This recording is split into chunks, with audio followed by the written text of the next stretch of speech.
Hello friends, आपके जो भी डाउट्स है वो कमेंट्स में लिखिए। आपके सारे डाउट्स 7 आवर्स के अंदर सॉल्व कर दिए जाएंगे। अगर आप इस वीडियो की नोट्स चाहते हो तो टेलीग्राम की लिंक नीचे डिस्क्रिप्शन से मिल जाएगी। ओके, यहाँ पर पहला क्वेश्चन है, what is the force between two small charge sphere having charges of 2 into 10⁻⁷ coulomb and 3 into 10⁻⁷ coulomb placed 30 centimetre apart in air. तो यहाँ पर हमें सिंपली फोर्स फाइंड करना है, राइट। तो सिंपली फोर्स की फॉर्मूला लिखेंगे, F is equal to that is K Q1 Q2 upon are square. अब सारी वैल्यूज़ है हमारे पास, चार्जेस है और उसके डिस्टेंसेस है, राइट। तो यहाँ पर सारी वैल्यूज़ रखेंगे।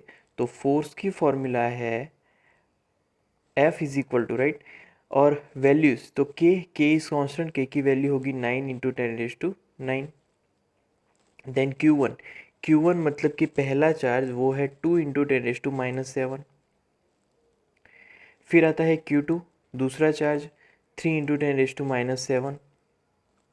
अब यहाँ पर 30 सेंटीमीटर है, तो आपको ये सारे एसआई सिस्टम ऑफ यूनिट्स में कन्वर्ट करने, क्योंकि कूलम एसआई सिस्टम में है। एसआई सिस्टम में कूलम चार्ज का यूनिट है, राइट। तो 30 सेंटीमीटर को मीटर में कन्वर्ट करेंगे, मतलब कि 1 centimetre is equal to 1/100 metre. So यहाँ पर 30/100 होगा। 30/100 मतलब कि 0.3, तो 0.3 होल स्क्वायर, राइट। तो अब यहाँ पर कैलकुलेटिव पार्ट आएगा। कैलकुलेशन में यहाँ पर आंसर होगा 6 इंटू 10⁻³ न्यूटन। और ये जो टाइप ऑफ फोर्स है वो है repulsive type of force, because यहाँ पर जो चार्जेस है वो दोनों ही पॉजिटिव चार्ज है, मतलब कि लाइक चार्जेस हुए और like charges repel each other. Second question है, the electrostatic force on a small sphere of charge 0.4 microcoulomb due to another small sphere of charge -0.8 microcoulomb in air is 0.2 newton. What is the distance between the two sphere, right? And second sub question है, what is the force on the second sphere due to the first? Okay, पहले question समझ लेते हैं। तो यहाँ पर electrostatic force है, right. दो स्मॉल स्फीयर ऑफ चार्ज यहाँ पर है 0.4 माइक्रोकूलम और दूसरा है -0.8 माइक्रोकूलम, और दोनों के बीच का जो फोर्स है वो 0.2 न्यूटन है। तो पहले हमें डिस्टेंस फाइंड करना है, और दूसरा चीज़ कि फोर्स क्या होगा second sphere to first sphere, right. यहाँ पर फोर्स दिया है first sphere to second sphere, तो second sphere to first sphere force क्या होने वाला है, यहाँ पर ये चीज़ हमें फाइंड करनी है। तो पहले हम लोग डिस्टेंस फाइंड करने के लिए अगेन कूलम्स लॉ का इस्तेमाल करेंगे। कूलम्स लॉ में कूलम्स फॉर्मूला है और वो फोर्स फाइंड करने की फॉर्मूला है। तो force F is equal to K Q1 Q2 upon distance square. अब ऑब्वियसली हमें फर्स्ट क्वेश्चन में तो डिस्टेंस स्क्वायर ही फाइंड करना है, तो उसको सब्जेक्ट बनाएंगे। तो R square subject, R square is equal to यहाँ पर होगा K Q1 Q2 upon F, right. अब वैल्यूज़ रखेंगे, तो वैल्यूज़ में के की वैल्यू कांस्टेंट, तो यहाँ पर 9 into 10⁹ Q1, so that is 0.4 microcoulomb दिया है, तो माइक्रो मतलब 10⁻⁶। फिर आता है Q2 मतलब कि दूसरा चार्ज वो है -0.8 इंटू 10⁻⁶, राइट। Q1 Q2 ख़त्म। अब फोर्स यहाँ पर है 0.2 न्यूटन, तो 0.2 आएगा। अब यहाँ पर पूरा कैलकुलेशन, जो कैलकुलेशन है वो है r square is equal to, तो that is equal to calculation मिला है हमें 144 इंटू 10⁻⁴। अब ये आर स्क्वायर है, हमें क्या फाइंड करना है, आर मतलब ओनली डिस्टेंस फाइंड करना है। तो R is equal to square root both the sides, right. तो 12 इंटू 10⁻² मीटर। तो ये हो जाएगा डिस्टेंस बिटवीन टू चार्जेस, दो चार्जेस के बीच का डिस्टेंस, राइट। अब हमने डिस्टेंस फाइंड कर लिया। दूसरा जो क्वेश्चन है, what is the force on the second sphere due to first. तो यहाँ पर एक चीज़ ध्यान में रखनी है कि यहाँ पर चार्जेस भी है, फिर भी न्यूटन्स थर्ड लॉ एप्लीकेबल होता है। मतलब कि पहला स्फीयर दूसरे स्फीयर पे जो भी फोर्स अप्लाई करता है, वही दूसरा स्फीयर भी पहले स्फीयर पे फोर्स अप्लाई करेगा, राइट। तो यहाँ पर according to Newton's third law जो फोर्स है वो भी सेम एप्लीकेबल होगा, और वो होगा 0.2 न्यूटन, राइट। तो दोनों ही फोर्स सेम होंगे, पहला स्फीयर दूसरे पे और दूसरा स्फीयर पहले पे। और ये जो फोर्स होगा वो कौन से टाइप का होगा, तो वो होगा एट्रैक्टिव टाइप का, क्योंकि यहाँ पर दो अनलाइक चार्जेस है, राइट। तो unlike charges are attract each other, एक पॉजिटिव है एक नेगेटिव है। ओके, अब नेक्स्ट क्वेश्चन में check that the ratio k e square upon G M E M P is dimensionless, look up a table of physical constants and determine the value of this ratio. What does the ratio signify? तो question समझ लेते हैं पहले। एक ratio दिया गया है, उसको हमें डायमेंशन लेस प्रूव करना है। नाउ हमें यहाँ पर फिजिकल कांस्टेंट्स, तो उनकी जो वैल्यूज़ है, राइट, वो यहाँ पर डिटरमाइन करनी है, और ये जो रेशियो है वो क्या कहना चाहता है वो हमें फाइंड करना है। ओके, तो पहले हम लोग इसको प्रूव कर लेते हैं कि ये डायमेंशन लेस है। तो पहले है के, मतलब उसको बॉक्स में लिखेंगे। जितनी भी डायमेंशनल फार्मूला हमें फाइंड करनी है उसको हमें बॉक्स के अंदर रखना है, कि जिससे हमें पता चले कि इसकी डायमेंशनल फार्मूला हमें लिखनी है, राइट। तो G M E mass of electron, और फिर लास्ट में M P mass of proton, right. अब यहाँ पर के की डायमेंशनल फार्मूला, तो के की डायमेंशनल फार्मूला वो होगी, तो यहाँ पर के का dimensional formula m1l3 t-2 and q-2। तो ये की कांस्टेंट का डायमेंशनल फार्मूला हुआ। फिर चार्ज का डायमेंशनल फार्मूला वो तो q2 होगा, राइट, अपॉन ग्रेविटेशनल कांस्टेंट, उसका डायमेंशनल फार्मूला होगा m-1l3 t-2। उसके बाद मास का डायमेंशनल फार्मूला m1, और यहाँ पर भी m1।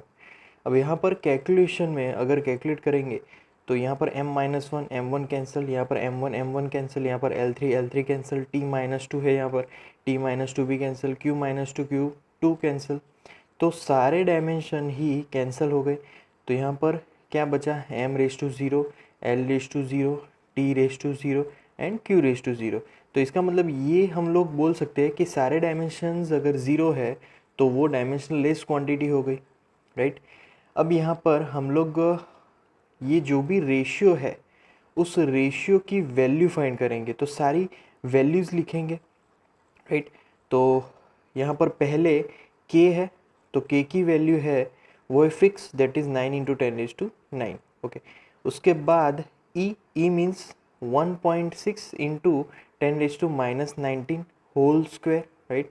तो वो उसका स्क्वायर होगा, upon G is gravitational constant, और वो होती है 6.67 × 10⁻11, right, into mass of electron. Mass of electron होता है 9.1 × 10⁻31, एंड देन आफ्टर उसके बाद मास ऑफ प्रोटॉन भी है। मास ऑफ प्रोटॉन है 1.6 × 1.67 एक्चुअली × 10⁻27 होगा, राइट। तो इन सभी का कैलकुलेशन हमें फाइनल आंसर देता है, वो है 2.29 × 10⁻39, राइट। सो 10⁻39 होगा यहाँ पर, ओके। अब यहाँ पर ये जो भी वैल्यू क्या रिप्रेजेंट कर रहा है, वो रिप्रेजेंट कर रहा है कि ये इलेक्ट्रॉन एंड प्रोटॉन के बीच का इलेक्ट्रिक फोर्स और ग्रेविटेशनल फोर्स का रेशियो है, राइट। कैसे उसको रिप्रेजेंट करेंगे, तो हमारे पास ये मेन इक्वेशन है, राइट। अब ये मेन इक्वेशन मतलब k e square upon r square, right, upon bigger division GMEMP upon are square, right. तो ये वाला इलेक्ट्रिकल फोर्स है और ये वाला ग्रेविटेशनल फोर्स है, क्योंकि आर स्क्वायर तो लास्ट में कैंसिल हो जाएंगे। तो ऊपर वाला मतलब कि ये वाला जो टर्म है वो इलेक्ट्रिकल फोर्स को रिप्रेजेंट करता है, मतलब कि के स्क्वायर, राइट। और GMEMP अपॉन आर स्क्वायर ये रिप्रेजेंट करता है ग्रेविटेशनल फोर्स को। और after that R square cancel होने की वजह से यहाँ पर ये जो लास्ट में होता है, मतलब कि हमारे पास सिर्फ बचता है के स्क्वायर अपॉन GMEMP। तो ये electrical force and gravitational force को रिप्रेजेंट करता है। नेक्स्ट क्वेश्चन है, explain the meaning of the statement electric charge of a body is quantized, and second, why can one ignore quantization of electric charge when dealing with macroscopic is for example large scale charges। Okay, तो पहले हमें एक statement का meaning देना है, electric charge of a body is quantized, right. तो कैसे, quantize का मतलब क्या है, तो मैंने पहले भी एग्जांपल दिया था। क्वांटाइज मतलब कि एक टाइप का वेव पैकेट फॉर्म में होता है। जैसे कि आप लोग किसी रिलेटिव के घर जाते हो दिवाली में, राइट, और वो आपको पूछता है कि कौन से स्टैंडर्ड में आप पढ़ते हो, तो आप ऑब्वियसली जो भी स्टैंडर्ड होगा, 11th होगा, 10th होगा, 12th होगा, जो भी स्टैंडर्ड होगा आप वही आंसर देने वाले हो, राइट। अब ये तो नहीं बोलने वाले कि हाफ ईयर कंप्लीट हो चुका है दिवाली में तो आप 11.5 स्टैंडर्ड में पढ़ रहे हो, ये आंसर आप कभी भी नहीं देने वाले। आप क्या बोलने वाले हो, 11th स्टैंडर्ड में। तो क्वांटाइजेशन ऑफ चार्ज एक इक्वेशन पे डिपेंडेंट है, और वो इक्वेशन है Q is equal to N, जहाँ पर ये जो n है वो n इंटीजर वैल्यू है, right. n is equal to like 1 2 3 so on up to infinity. तो वो इंटीजर वैल्यू ही होने वाली। इलेक्ट्रॉन कभी भी आधा नहीं हो सकता, वो पूरा इलेक्ट्रॉन होगा, फिर दूसरा, तीसरा, चौथा, वैसे इलेक्ट्रॉन्स की वैल्यू आगे बढ़ेगी। हालांकि इलेक्ट्रॉन के साथ मतलब कि ई की वैल्यू के साथ मल्टीप्लाई होने के बाद वो नॉन इंटीजर बन जाएगी, बट इलेक्ट्रॉन तो पूरा ही रहेगा, राइट। तो ये है कि electric charge of a body is quantize, इसका मतलब। अब यहाँ पर सेकेंड क्वेश्चन में ये पूछा गया है कि मैक्रोस्कोपिक लेवल में इलेक्ट्रिक चार्ज को हम लोग क्यों इग्नोर कर देते हैं, राइट। तो ये इसलिए कि मान लीजिए कि आपके पास ये फॉर्मूला है Q is equal to N D, और N इज इक्वल टू, मान लीजिए कि आपके पास 50 इलेक्ट्रॉन्स है, 50 इलेक्ट्रॉन्स, तो उसकी चार्ज की वैल्यू कितनी होगी, तो 50 इंटू 1.6 इंटू 10⁻⁻19 आएगा, राइट। तो यहाँ पर 80 इंटू 10⁻⁻19, अब -19 कूलम, ये हमारा आंसर आया। -19 is very small value, 0.18 18 zero आने के बाद वैल्यू आएगी, राइट। ये उसका मीनिंग होता है। तो 50 इलेक्ट्रॉन्स लिए फिर भी चार्ज की वैल्यू बहुत ही कम मिल रही है। तो इसीलिए मैक्रोस्कोपिक लेवल में हम इलेक्ट्रिक चार्ज है, राइट, उसका जो क्वांटाइजेशन है उसको इग्नोर करते हैं। नेक्स्ट क्वेश्चन में, व्हेन ग्लास रॉड इज रब with a silk cloth, charges appear on both. A similar phenomenon is observed with many other pairs of bodies. Explain how this observation is consistent with the law of conservation of charge। तो यहाँ पर glass rod को रब किया गया है silk cloth के साथ, राइट। तो ग्लास रॉड, तो यहाँ पर ग्लास रॉड पे नेगेटिव चार्ज आ जाएंगे, एंड यहाँ पर जो सिल्क क्लॉथ है उस पर पॉजिटिव चार्ज आ जाएंगे, राइट। तो ओके, बिफोर रबिंग, अगर हम लोग बिफोर रबिंग की बात करें, बिफोर द प्रोसेस, तो पहले चार्ज कितना था, पहले कोई चार्ज ही नहीं था, क्योंकि दोनों ही न्यूट्रल थे। तो there is no charge before rubbing, क्योंकि दोनों न्यूट्रल है। अब क्वेश्चन है कि न्यूट्रल मतलब क्या है। न्यूट्रल मतलब ये नहीं कि चार्जेस थे ही नहीं, बट हम लोग ऐसा बोल सकते हैं कि न्यूट्रल मतलब कि दोनों के पास सेम नंबर ऑफ चार्जेस थे, जितने नेगेटिव थे उतने ही पॉजिटिव थे, यहाँ पर भी जितने नेगेटिव उतने ही पॉजिटिव थे। तो एक्सेसिव चार्ज कुछ भी नहीं था। एक्सेसिव चार्ज कुछ भी नहीं होने की वजह से यहाँ पर चार्ज ज़ीरो है, राइट। उसके बाद यहाँ पर आफ्टर प्रोसेस दोनों पे ही चार्ज मिल गया, राइट। ये जो ग्लास रॉड है उस पे नेगेटिव चार्ज आ गया और जो सिल्क है उस पे पॉजिटिव चार्ज आ गया। बट अगर हम इन दोनों का वेक्टर सम करें तो क्या होगा, मान लीजिए कि ग्लास रॉड पे नेगेटिव चार्ज है और जो सिल्क क्लॉथ है उस पे पॉजिटिव चार्ज है, तो माइनस क्यू प्लस क्यू क्या होगा आंसर हमें यहाँ पर ज़ीरो मिलने वाला है। तो बिफोर भी आंसर ज़ीरो था, आफ्टर भी आंसर ज़ीरो था, तो ऐसा बोल सकते हैं कि यहाँ पर चार्ज कंजर्व रहे हैं। मतलब कि ये जो पर्टिकुलर सिस्टम है वो लॉ ऑफ कंजर्वेशन चार्ज को फॉलो करती है। तो ऑलवेज रबिंग के मामले में जब कभी भी चार्जेस डिस्ट्रीब्यूट होते हैं तो तब जितना ही नेगेटिव चार्ज एक ऑब्जेक्ट एक्वायर करता है उतना ही पॉजिटिव चार्ज दूसरा ऑब्जेक्ट भी एक्वायर करेगा।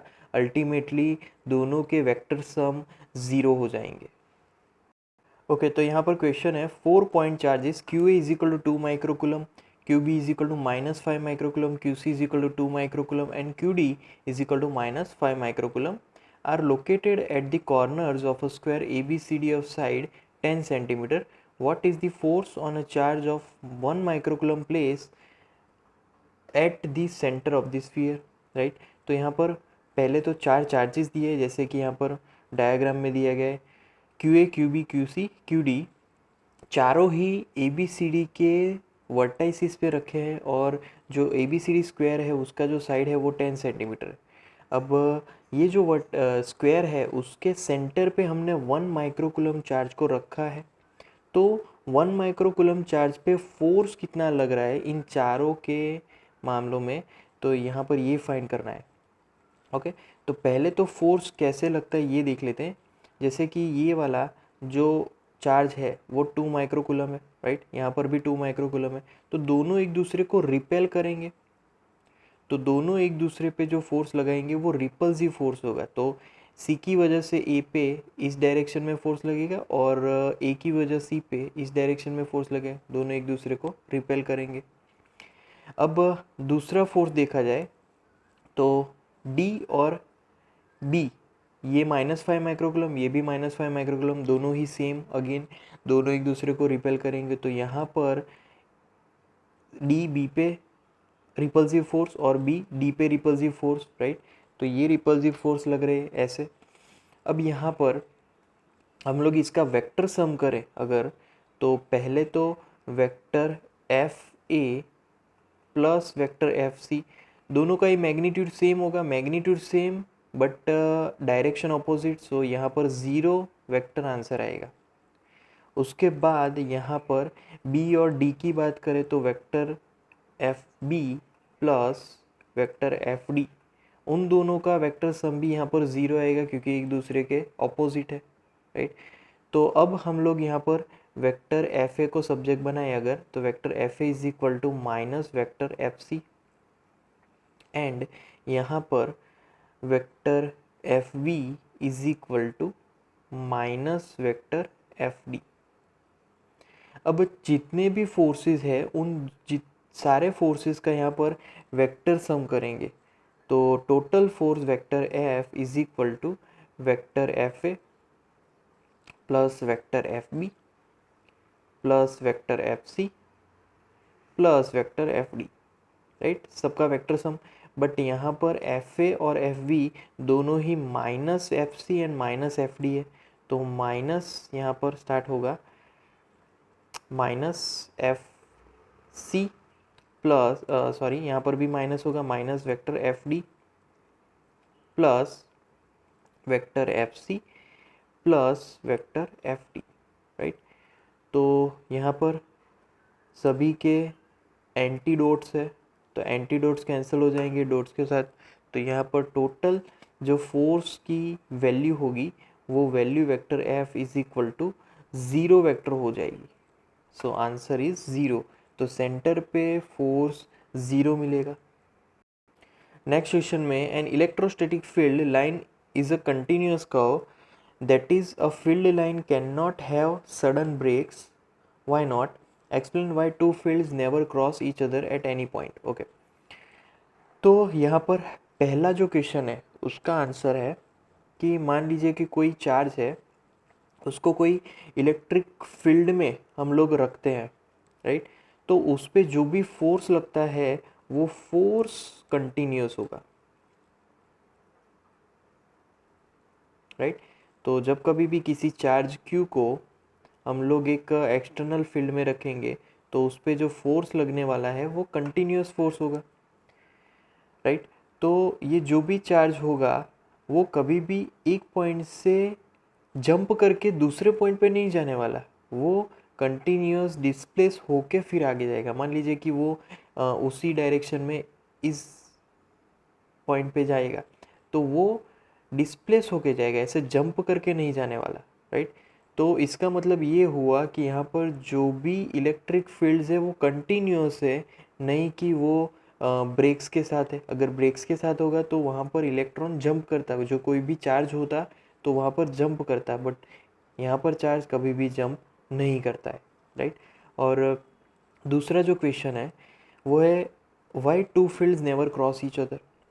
तो यहाँ पर एज्यूम करते हैं कि मान लीजिए कि दोनों ही एक दूसरे को क्रॉस कर रहे हैं, तो जो भी इंटरसेक्शन पॉइंट है उस इंटरसेक्शन पॉइंट पे हमें दो टेंजेंट मिलेंगे। दो टेंजेंट मतलब कि दो डायरेक्शन मिल रहे हैं, क्योंकि डायरेक्शन फाइंड करने के लिए हम लोग टेंजेंट ड्रॉ करते हैं। तो एक पॉइंट पे कभी भी इलेक्ट्रिक फील्ड की दो डायरेक्शन पॉसिबल नहीं है, इसीलिए कभी भी electric field lines never cross each other. Okay, next question में 2 point charges QA is equal to 3 microcoulomb and QB is equal to -3 microcoulomb are located 20 centimetre apart in vacuum.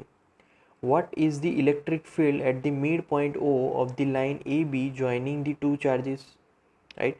And if a negative test charge of magnitude 1.5 into 10 raised to -9 coulomb is placed at this point, what is the force experienced by test charge, right? पहले question समझ लेते हैं। पहले तो हमारे पास दो point charges है, +3 microcoulomb -3 microcoulomb, दोनों को ही 20 सेंटीमीटर पे हमने रखा है वैक्यूम में। अब जो भी इलेक्ट्रिक फील्ड है दोनों के बीच का जो मिड पॉइंट है वहाँ पर हम लोग मिड पॉइंट फाइंड करेंगे, राइट? तो इलेक्ट्रिक फील्ड क्या होगा पहले तो मिड पॉइंट पे वो हमें फाइंड करना है, राइट? तो यहाँ पर ओके, तो यहाँ पर डायग्राम के हिसाब से मिड पॉइंट पे हमें इलेक्ट्रिक फील्ड फाइंड करना है, राइट? तो पहले तो पॉजिटिव चार्ज है QA and QB negative charge है। अब electric field always positive charge के अकॉर्डिंग यहाँ पर मतलब कि इस हिसाब से मिड पॉइंट पे ए के अकॉर्डिंग जो इलेक्ट्रिक फील्ड मिलने वाला है वो राइट हैंड साइड मिलेगा, क्योंकि पॉजिटिव चार्ज के कारण जो इलेक्ट्रिक फील्ड मिलता है वो आउटवर्ड डायरेक्शन में मिलता है, और नेगेटिव चार्ज के कारण जो इलेक्ट्रिक फील्ड मिलता है वो इनवर्ड डायरेक्शन में होता है, तो वो भी सेम डायरेक्शन में होगा। तो यहाँ पर दोनों ही इलेक्ट्रिक फील्ड्स सेम डायरेक्शन में ही मिलने वाला है, EA मतलब फर्स्ट चार्ज के अकॉर्डिंग और EB सेकेंड चार्ज के अकॉर्डिंग, क्योंकि positive to negative electric field की डायरेक्शन होगी, राइट? अब हम लोग O पॉइंट पे टोटल इलेक्ट्रिक फील्ड फाइंड करेंगे। तो टोटल इलेक्ट्रिक फील्ड यहाँ पर होगा, सम होगा यहाँ पर दोनों इलेक्ट्रिक फील्ड का, तो E is equal to EA plus EB। अब दोनों की वैल्यूज़ लिखेंगे तो EA मतलब कि KQA अपॉन डिस्टेंस कितना होगा O2A स्क्वायर, एंड EB मतलब कि QB upon O2B square, right? अब यहाँ पर वैल्यूज़ रखेंगे तो वैल्यूज़ में एक पॉजिटिव एक नेगेटिव, बट यहाँ पर इलेक्ट्रिक फील्ड के हिसाब से दोनों ही पॉजिटिव, दोनों ही सेम है, दोनों ही सेम डिस्टेंस पे है। तो मैं यहाँ पर डायरेक्ट लिख सकता हूँ कि दोनों का सम करेंगे तो यहाँ पर E is equal to 2K, दोनों का सेम चार्ज तो मैं Q ले लेता हूँ, अपॉन डिस्टेंस, तो दोनों का ही डिस्टेंस यहाँ पर 0.1 सेम है तो 0.1 होल स्क्वायर, राइट? तो वैल्यूज़ अगर लिखें तो values 2 into K 9 into 10⁻⁹, right? Into Q value कोई भी एक वैल्यू लिख लेते हैं तो 3 into 10⁻⁻6 upon 0.1 whole square, right. तो आफ्टर कैलकुलेशन इसकी जो वैल्यू होगी वो यहाँ पर मिलेगी, वो हुई 5.4 इंटू 10⁻6। ये लास्ट वाला मिड पॉइंट पे जो इलेक्ट्रिक फील्ड है वो है। और इसकी अगर डायरेक्शन की बात करें तो डायरेक्शन है वो है ए टू बी। तो ए टू बी उसका डायरेक्शन होगा। ये इलेक्ट्रिक फील्ड की वैल्यू मिली। अब हम लोग सेकंड क्वेश्चन की ओर चलते हैं। तो सेकंड क्वेश्चन में अगर हम लोग एक का नेगेटिव टेस्ट चार्ज जिसका मैग्नीट्यूड 1.5 इंटू 10⁻⁹ कूलम है उसको मिड पॉइंट पे रखते हैं तो उस पर फोर्स कितना लगेगा वो अब हमें फाइंड करना है। ओके, तो फोर्स फॉर्मूला से स्टार्ट करेंगे। Force is equal to q o into vector E, क्योंकि फोर्स की फॉर्मूला ही है चार्ज इनटू इलेक्ट्रिक फील्ड। तो जो भी चार्ज है वो चार्ज हम लोग लिखेंगे, चार्ज नेगेटिव में है तो नेगेटिव 1.5 इंटू 10⁻⁹ कूलम, राइट, इतना चार्ज है। इनटू इलेक्ट्रिक फील्ड कितना है 5.4 इंटू 10⁻⁶। तो यहाँ पर कैलकुलेशन में आएगा -8.1 इंटू 10⁻³ न्यूटन, राइट। और यहाँ पर जो डायरेक्शन है वो है ओ टू बी डायरेक्शन, क्योंकि इलेक्ट्रिक फील्ड उसी डायरेक्शन में, तो फोर्स भी वो चार्ज जो है वो यहाँ पर ओ टू बी डायरेक्शन के ऑपोजिट होगा, क्योंकि यहाँ पर नेगेटिव चार्ज है और नेगेटिव चार्ज जो भी फोर्स फील करेगा वो इलेक्ट्रिक फील्ड के ऑपोजिट होगा। तो ओ टू बी के ऑपोजिट मतलब कि यहाँ पर बी टू ए लिख सकते हैं। तो यहाँ पर जो भी फोर्स फील होने वाला है, मतलब कि जो भी फोर्स वैल्यू है -8.1, राइट, -8.1 इंटू 10⁻³ न्यूटन, और उसकी डायरेक्शन जो है वो है ओ टू ए, मतलब एग्जैक्टली इलेक्ट्रिक फील्ड के ऑपोजिट, क्योंकि यहाँ पर नेगेटिव चार्ज है, नेगेटिव चार्ज फोर्स फील करेगा इलेक्ट्रिक फील्ड के ऑपोजिट। उसके बाद नेक्स्ट क्वेश्चन है, system has two charges Q A and Q B located at points A and B. Okay, यहाँ पर पॉइंट्स दिए गए respectively. What are the total charge and electric dipole movement of this system. Okay, तो यहाँ पर पहले हम लोग डायग्राम ड्रॉ कर लेंगे। तो यहाँ पर पहला क्वेश्चन पूछा गया टोटल चार्ज, राइट, और फिर पूछा गया electric dipole movement of this system. तो पहले टोटल चार्ज की बात कर लेते हैं। तो टोटल चार्ज की यहाँ पर फॉर्मूला है Q is equal to Q A plus Q B. अब यहाँ पर देख सकते हैं आप दोनों ही चार्ज सेम है बट नेगेटिव है, राइट। तो दोनों ही चार्ज सेम बट एक नेगेटिव है, तो इसीलिए टोटल चार्ज ज़ीरो हो जाएगा। Positive and negative become zero. अब इलेक्ट्रिक डायपोल यहाँ पर फाइंड करेंगे। इलेक्ट्रिक डायपोल मोमेंट उसकी फॉर्मूला है vector P is equal to vector 2a into Q, right. अब 2a की बात करें, 2a पहले फाइंड करेंगे। तो वेक्टर 2a मतलब कि यहाँ पर जो डिस्टेंस है वो यहाँ से यहाँ तक का डिस्टेंस, क्योंकि हमारे चार्जेस सिर्फ z एक्सिस में ही है, तो +15 और -15 ये पूरा डिस्टेंस होगा a and a 2a, right. तो यहाँ पर QA चार्जेस -15 सेंटीमीटर पे है एंड QB चार्जेस +15 सेंटीमीटर पे। तो 2A मतलब दोनों के बीच का डिस्टेंस, तो ओरिजिन से वो डिफरेंस हमें यहाँ पर फाइंड करना है। पहले R1, राइट, ये हमारा अगर R1 हम लोग एज्यूम कर लेते हैं यहाँ पर, ये R1 तो -R2। तो vector 2A is equal to R1 vector R1 minus vector R2, right. तो इज इक्वल टू, अब यहाँ पर R1 मतलब कि 0 0 -15, राइट, एंड हियर -R2 मतलब कि 0 0 15, राइट। तो 0 0 15 होगा यहाँ पर। ओके, अब इसकी कैलकुलेशन, तो यहाँ पर माइनस एंड माइनस, तो 0 0 -30 मिलेगा, राइट, और वो होगा सेंटीमीटर में। अब इसको हम लोग कैलकुलेट करेंगे तो root and sum of all the squares, तो वो हमें मैग्नीट्यूड मिलेगा। तो वहाँ पर is equal to root and 0 square plus 0 square plus 30 square. तो रूट स्क्वायर कैंसिल हो जाएगा, ये आंसर हमारा आएगा 30 सेंटीमीटर। तो ये मैग्नीट्यूड मिला डिस्टेंस में, राइट। अब इसको हम ये मेन इक्वेशन में रखेंगे वैल्यू को। तो नई equation vector p is equal to, तो 2.5 इंटू 10⁻⁷ कोई भी एक चार्ज की वैल्यू इंटू डिस्टेंस मतलब 30 सेंटीमीटर, मतलब 30 सेंटीमीटर टू मीटर 10⁻² से भी मल्टीप्लाई होगा, राइट। अब इसका कैलकुलेशन का यहाँ पर जो आंसर होगा वो होगा 7.5 इंटू 10⁻, कितना होगा -8 कूलम इंटू मीटर, राइट। तो 7.5 into 10⁻⁸ coulomb into metre, right. अब इसकी डायरेक्शन की बात करेंगे, डायरेक्शन क्या होगी। तो बेसिकली डायरेक्शन में जो भी डायरेक्शन होती है डायपोल मोमेंट की, वो नेगेटिव टू पॉजिटिव चार्ज की तरफ होती है, राइट। तो नेगेटिव टू पॉजिटिव चार्ज की तरफ, तो यहाँ पर हमारी जो डायरेक्शन है वो कौन सी डायरेक्शन में होने वाली है, B to A, राइट।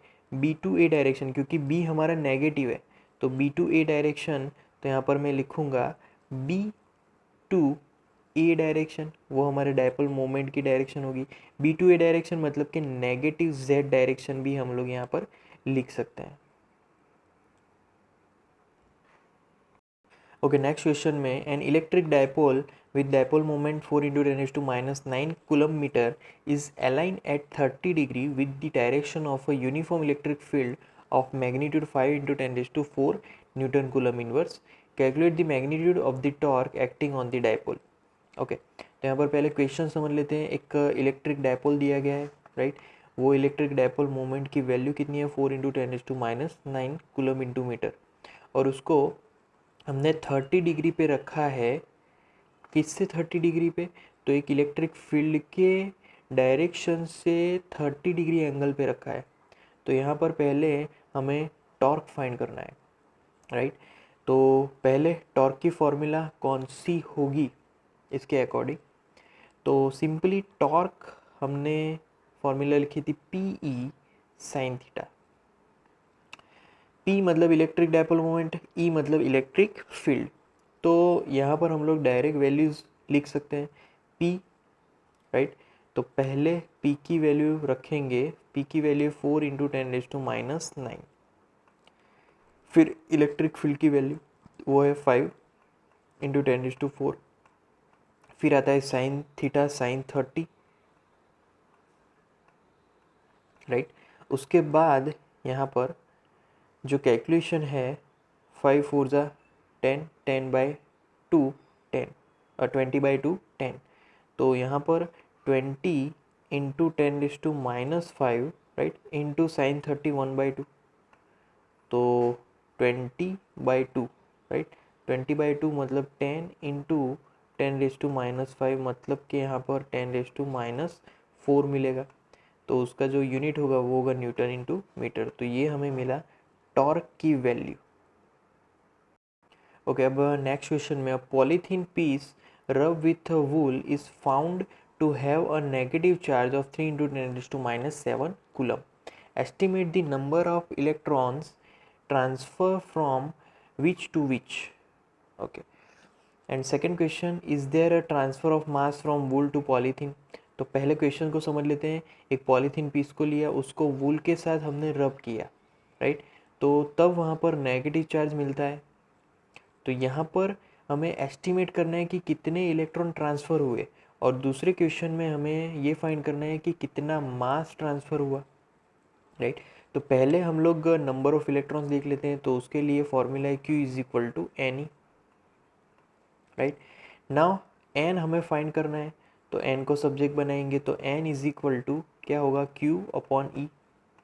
अब यहाँ पर चार्ज कितना है, तो चार्ज दिया गया है वो है नेगेटिव 3 इंटू 10⁻⁷, एंड इलेक्ट्रॉन की वैल्यू वो तो फिक्स होती है 1.6 इंटू 10⁻⁹, क्योंकि इलेक्ट्रॉन है तो वो नेगेटिव होगा, राइट। तो इसका जो आंसर होगा वो होने वाला है यहाँ पर 1.875 इंटू 10⁻⁷, 12। तो ये नंबर ऑफ इलेक्ट्रॉन है जो कि ट्रांसफ़र हुए, राइट। जब कभी भी पॉलीथीन पीस को हम लोग वूल के साथ रब करते हैं तो इतने इलेक्ट्रॉन ट्रांसफ़र हुए। अब इसको राउंडिंग ऑफ करके लिखे तो ये आंसर होगा 2 इंटू 10⁻12। इसको राउंडिंग ऑफ कर दिया, राइट। अब यहाँ पर सेकंड क्वेश्चन का आंसर लेते हैं। अब नंबर ऑफ इलेक्ट्रॉन्स मिल गए तो उस नंबर ऑफ इलेक्ट्रॉन्स पे हमें फाइंड करना है कि कितना मास ट्रांसफ़र हुआ, राइट।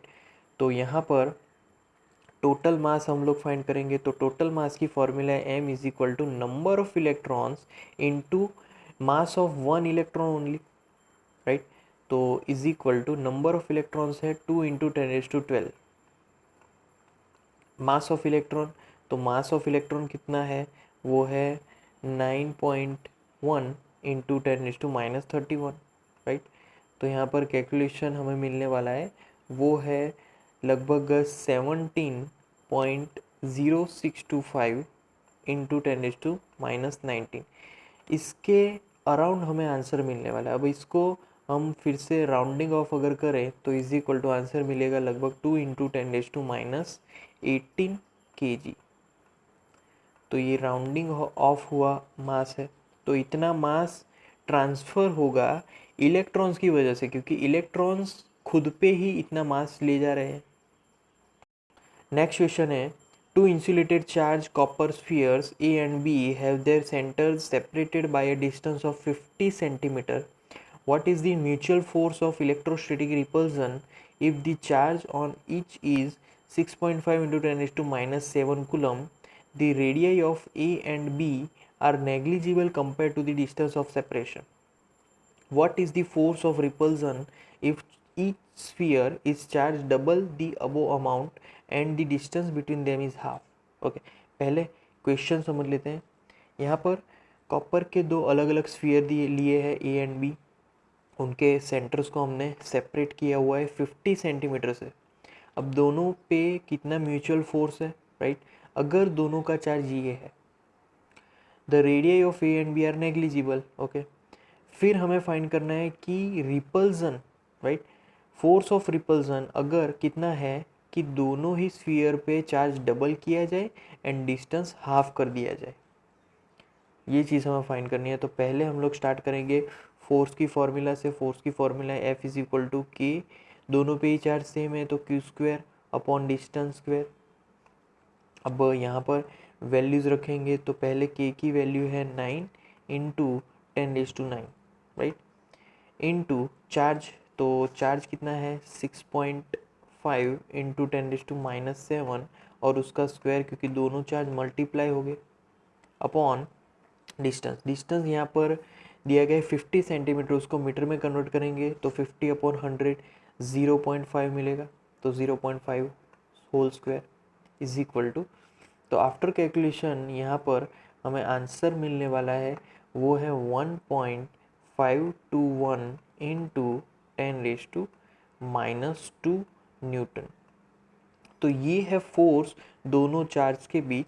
और ये कैसा फोर्स होगा, तो रिपल्सिव फोर्स होगा, राइट, क्योंकि दोनों ही चार्ज सेम है तो like charges repel each other, right. अब यहाँ पर हम लोग सेकंड क्वेश्चन की तरफ जा रहे हैं। सेकंड क्वेश्चन में ये कहा गया है कि चार्ज जब डबल है तो नया चार्ज है क्यू डैश और वो है डबल अब, और नया डिस्टेंस है हाफ, मतलब कि R dash is equal to पहले से अब हाफ हो गया, राइट। तो अब मैं नए फोर्स की फॉर्मूला लिखूंगा। नए फोर्स की formula F dash is equal to k q dash square upon r dash square, right. अब वैल्यूज़ रखेंगे तो वैल्यूज़ में पहले के क्यू डैश स्क्वायर, तो क्यू डैश स्क्वायर मतलब कि यहाँ पर 4q स्क्वायर आ जाएगा, क्योंकि 2q का स्क्वायर मतलब 4q स्क्वायर, और नीचे आ जाएगा R square by 4, right, R square by 4।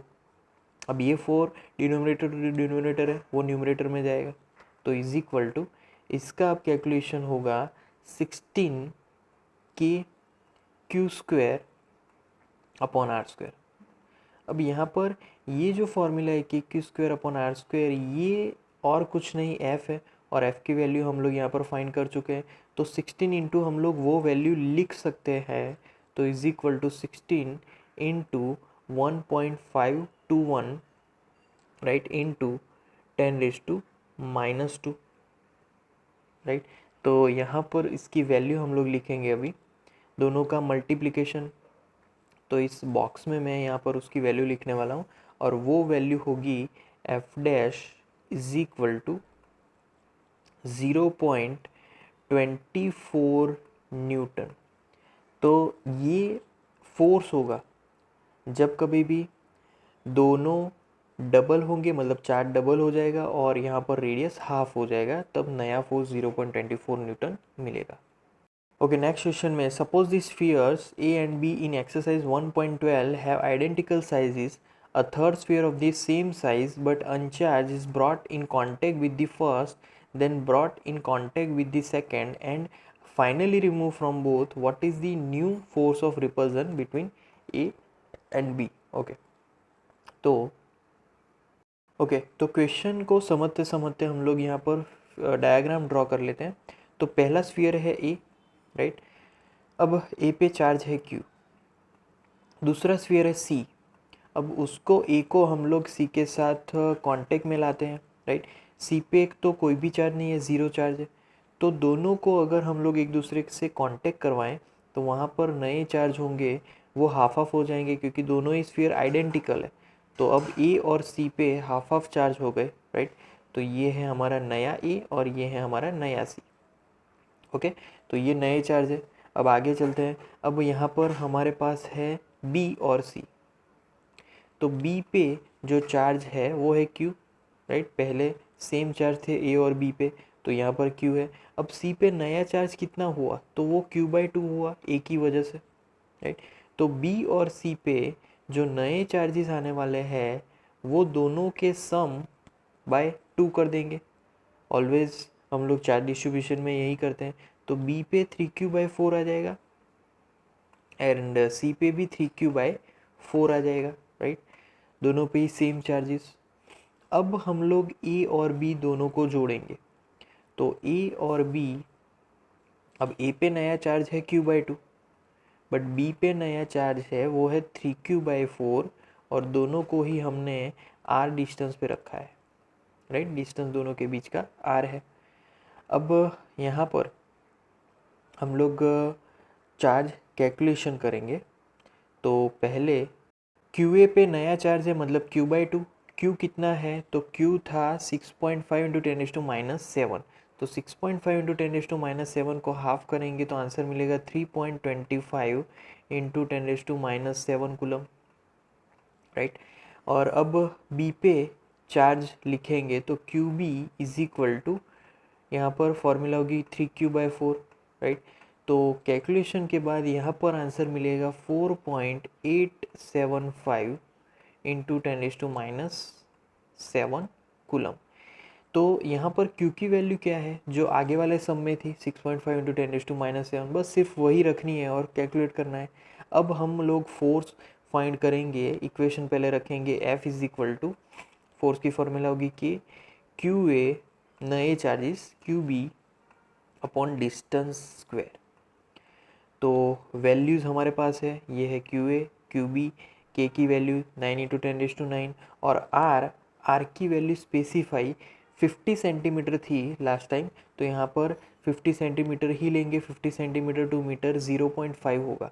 तो सारी कैलकुलेशन, सारी वैल्यूज़ रखने के बाद हमें फाइनल आंसर मिल रहा है 5.7 इंटू 10⁻³ न्यूटन, राइट।